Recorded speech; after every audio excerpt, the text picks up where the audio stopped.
Assalamualaikum warahmatullahi wabarakatuh.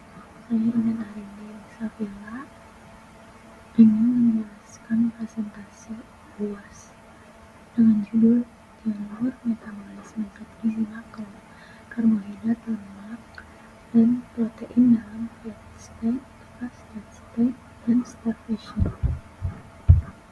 Definisi karbohidrat adalah senyawa organik yang terdiri dari karbon, hidrogen, dan oksigen.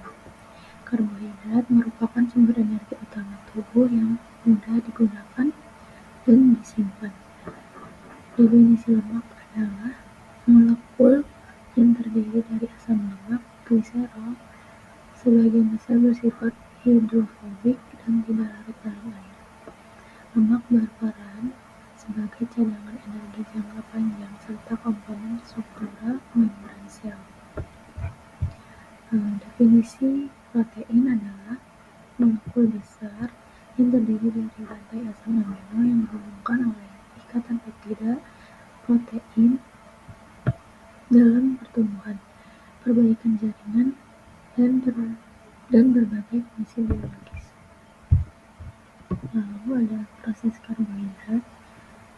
Proses pemecahan glukosa dan karbon menjadi dua molekul pirufat 3 karbon terjadi di sitoplasma, menghasilkan 2 ATP, 2 NADH yang masuk ke rantai transport elektron. Pirufat asetil-CoA. Pirufat diubah menjadi asetil-CoA oleh enzim pirufat dehidrogenase kompleks di dalam mitokondria menghasilkan 1 NADH per molekul pirufat. Siklus Krebs. Asetil-CoA bergabung dengan oksaloasetat untuk membentuk sitrat dan memasuki siklus ini terjadi di matriks mitokondria menghasilkan per molekul asetil-CoA 3 NADH, 1 FADH, dan 1 GTP yang setara dengan ATP. Rantai transfer elektron NADH dan FADH dari glikolisis dekarboksilasi pirufat dan siklus Krebs menyumbangkan elektron ke rantai transfer elektron. Proton di polifon melintasi membran dalam mitokondria menciptakan gradien proton yang mendorong produksi ATP melalui ATP sintase. Selanjutnya ada lemak. Lipolisis asam lemak minus oksidasi asetil-CoA siklus Krebs. Lipolisis pemecahan trigliserida menjadi asam lemak bebas. Gliserol yang dapat masuk ke gluconeogenesis dikatalisis oleh enzim hormon sensitif lipase. Lalu ada asam lemak bebas diangkut ke mitokondria menggunakan karnitin melalui karnitin shuttle di dalam mitokondria. Asam lemak bebas menjalani beta oksidase yang melibatkan pemecahan rantai karbon asam lemak menjadi asetil-CoA, menghasilkan NADH dan FADH pada setiap siklus. Asetil-CoA dari beta oksidasi masuk ke siklus Krebs di matriks mitokondria per molekul asetil-CoA. Siklus Krebs menghasilkan 3 NADH, 7,5 ATP, 1 FADH, 1,5 ATP, 1 GTP. Rantai transfer elektron NADH dan FADH dari beta oksidase dan siklus Krebs menyumbang elektron ke rantai transfer elektron, menghasilkan ATP. Lalu ada protein. Lalu ada proses protein. Protein dipecah menjadi asam amino melalui pencernaan asam amino yang tidak digunakan untuk sintesis proses protein tubuh. Menjalani proses deaminasi, yaitu penghilangan gugus amino dari asam amino. Gugus amino diubah menjadi amonia yang kemudian dikonversi menjadi urea di hati dan dikeluarkan melalui ginjal.